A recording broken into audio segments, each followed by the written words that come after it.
Hello అందరికీ. మనమైతే రోజు పూజ చేస్తాం కానీ దేవుళ్ళని రోజు తోమలేం కదా, కష్టం కదా. అందుకని వీక్లీ వన్స్ తోముతాను నేను నీట్గా.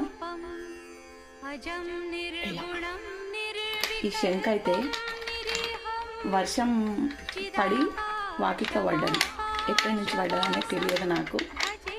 వర్షానికి పడ్డది.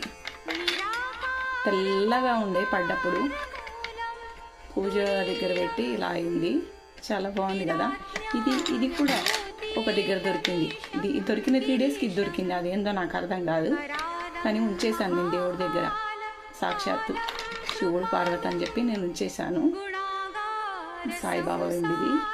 మొన్న శనివార వ్రతం చేసినప్పుడు కొన్నాం. అది శివలింగం, చిన్న శివలింగం, బసవన్న, పండరిపోరు విఠలేషు. వీళ్ళు పూజ చేస్తే సరిపోదు, అప్పుడప్పుడు ఇలా నీట్గా తోముకుంటే కూడా బాగుంటుంది. నేనైతే రోజు చేస్తా. పొద్దున సాయంత్రం దీపం పెడతా. ఎలా ఉంది? నేను పీతాంబరితో వీక్లీ వన్స్ క్లీన్ చేస్తా. ఎలా ఇది మా బాబు తెచ్చారు కేరళ వెళ్ళినప్పుడు. చాలా బాగుంది కదా. అయ్యప్ప చేతిలో ఉంటుందంట త్రిశూలం. ఎలా ఉంది నా వీడియో? దేవుళ్ళు నచ్చారా? నచ్చితే ఒక లైక్ ఇవ్వండి మరి శివయ్యకి.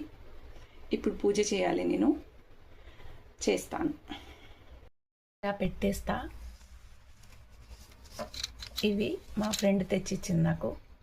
కేదార్నాథ్, బద్రీనాథ్, గంగోత్రి, యమునోత్రి పోయినప్పుడు ఇలా పెడతా. అలంకరణ తర్వాత ఎలా ఉంటుందో చూపిస్తా మీకు.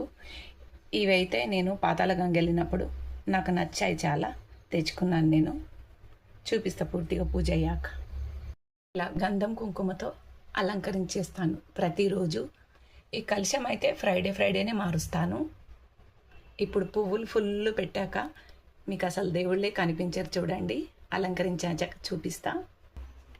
ఇప్పుడు చూడండి, ఇది నా రోజు పూజ. రోజు దేవుడికి నైవేద్యం అయితే ఏదో ఒకటి సమర్పించుకోవాలి. ఇవాళైతే బెల్లం పెట్టాను, చక్కెర, అటుకులు, పుట్నాలు ఏదైనా పెట్టుకోవచ్చు. ఏం లేకపోతే చక్కెరనే పెట్టుకోవచ్చు, ఫ్రూట్స్ కూడా పెట్టుకోవచ్చు. ఎలా ఉంది మరి నా రోజు పూజ?